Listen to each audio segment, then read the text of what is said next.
try to blow my mind. I don't care. All right, peace, black family. So thank you for joining me yet again on another episode of After the Revolution, where we cover all things revolving around Haiti and Haitian people. So today's episode will be about none other than Francois Duvalier. Yes, today's episode is about Papa Doc. Now, this episode may be one of the most important episodes I've ever done before.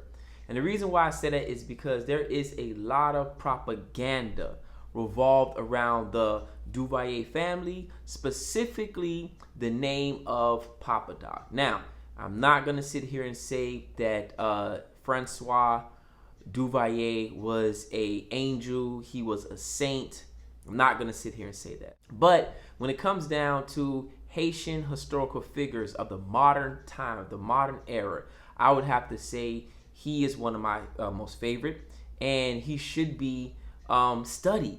His presidency, his dictatorship should be studied a lot more by people who consider themselves to be Afrocentric or conscious to some degree. So let's get into the video and let's discuss Francois Duvalier, aka Papa Doc. So Francois Papa Doc Duvalier was born April 14, 1907 in Port-au-Prince. He was raised in a middle-class Haitian household at the time, where his grandmother was his primary caretaker. In 1915, the U.S. occupation had changed young Papa Doc's life forever. Racist laws were being put into place that favored the mulattoes, and families like Francois Duvalier's family were pushed to the back. Haiti was going through a Jim Crow type situation, with mulattoes at the top and African blacks at the bottom. In July 1915, with America's entrance into World War I on the horizon, the United States occupies the country. And for black Haitians like Duvalier, it's a catastrophe. The occupation was surprisingly severe, harsh, profoundly racist. For young Duvalier, the lack of respect for the Haitian people molds a hatred of the United States and all it stands for. He grew up in a very cultured, articulate, black middle-class environment in Port-au-Prince, and this was precisely the class and the group that felt most aggrieved by the American occupation. At that time period, mulattoes only made up 5% of the population. The other 95% were African Haitian people. This took a toll on young Francois's life. In the 1930s, Francois Duvalier decided to go to the University of Michigan to study medicine. The United States had a program where they allowed Africans from the Caribbean to come to the United States to study medicine so they can treat African Americans. Again, at this time period, segregation was going on in the United States, and African Americans weren't allowed the same treatment, even if they was in the armed forces or not. So what the United States government did is they allowed Caribbean people to come into the United States, study medicine, and then go abroad to actually help African Americans when they were injured. And so a lot of African Americans were treated by African Caribbeans during World War. After his training, Duvalier actually came back to Haiti to become a physician. Jean-Francois was actually well known throughout the countryside of Haiti for providing medical assistance to poor Haitians who could not afford it. This is how he actually earned the name Papa Doc. Papa Doc was well known for helping his countrymen with issues like malaria, smallpox, and all these type of things that plagued Haiti at the time period. In 1934, the occupation of Haiti had ended. The United States government had withdrawn their troops from Haiti, but they left behind a strong resentment for the United States. In 1934, the US military leaves Haiti, and the country becomes independent once again. It is also the year in which Duvalier completes his degree in medicine and begins a promising career serving the people of Port-au-Prince. But his real passion, a legacy of the US occupation, is black nationalist politics, and he throws himself into a movement called Noirism. Essentially what Noirism was the reaffirmation with pride of the African roots.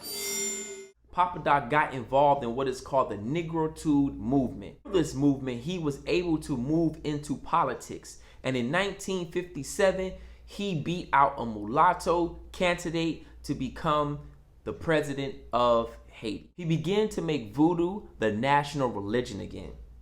He also changed the flag from blue and red to black and red, which is the original flag of Haiti. He began to promote blackness. Malcolm X and Martin Luther King referred repeatedly back to the Haitian Revolution. Papa Doc was a serious black nationalist / Pan-Africanist. They consider me like a black sheep.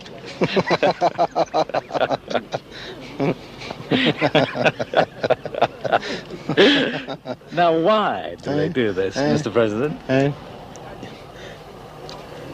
Maybe, and certainly, the question has is a racial one.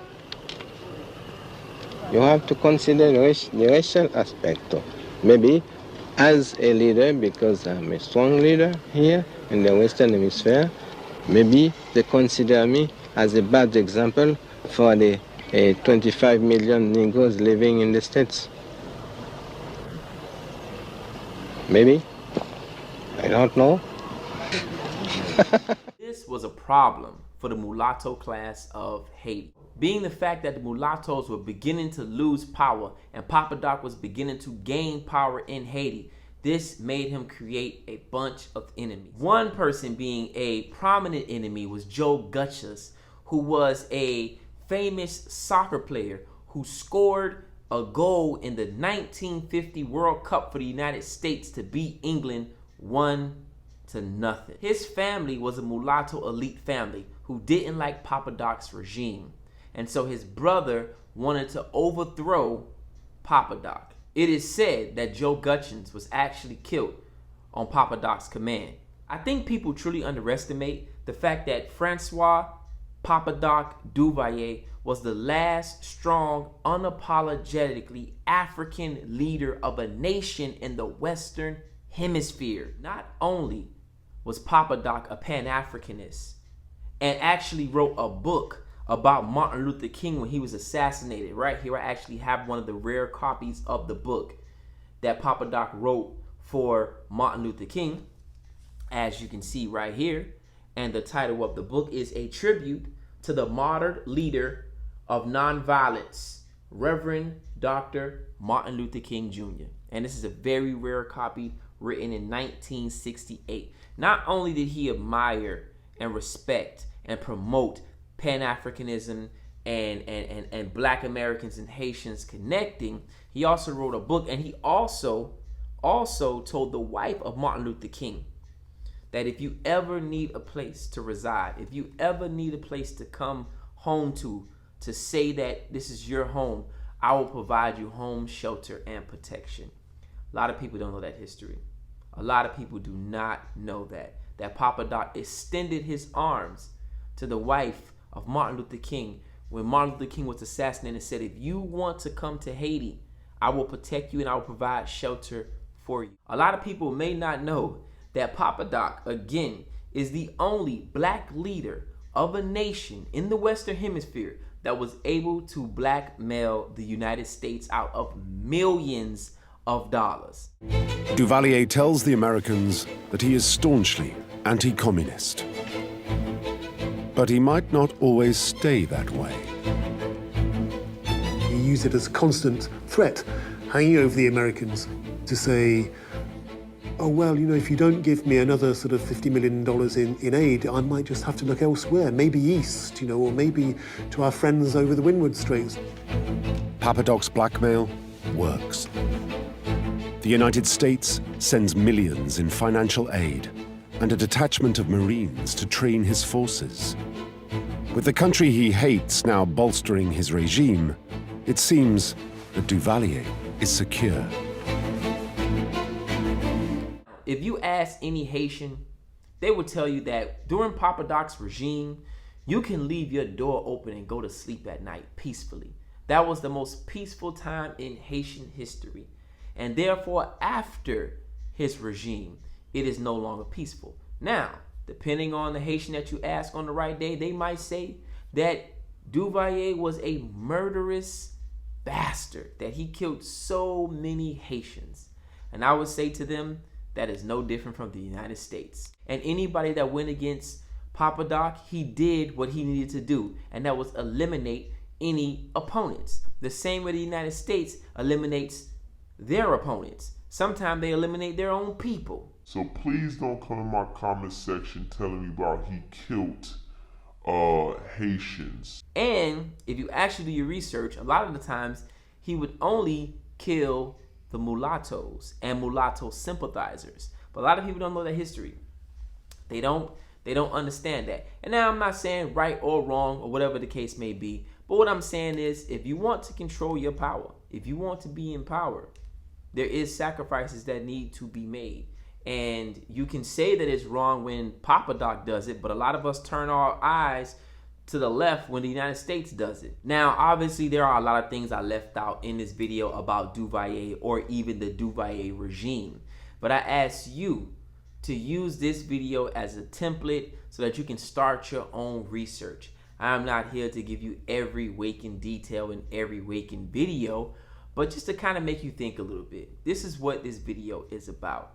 Now, again, I'm not saying that Papa Doc was a schoolboy tiptoeing through the tulips, but a lot of things that he did in the country of Haiti and in the world in general was put black first. Try to promote blackness in Haiti and make Haitians be proud of their hair and their skin, you know, and get rid of that mulatto class. Now, a lot of people may not agree with that. They may not be like, hey, well, why can't we share the island? Or why can't we love is love? And, you know, all that bull crap. And this is kind of why Haiti's in the condition that it's in now.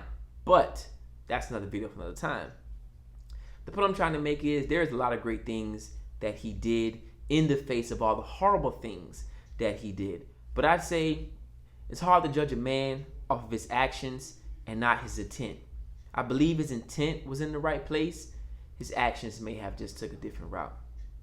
Until next time, family, think black, stay black. Oh, wait, actually, like the video, subscribe, share the video. And again, till next time, family, think black, stay black, love black, support black. And that's real African black power.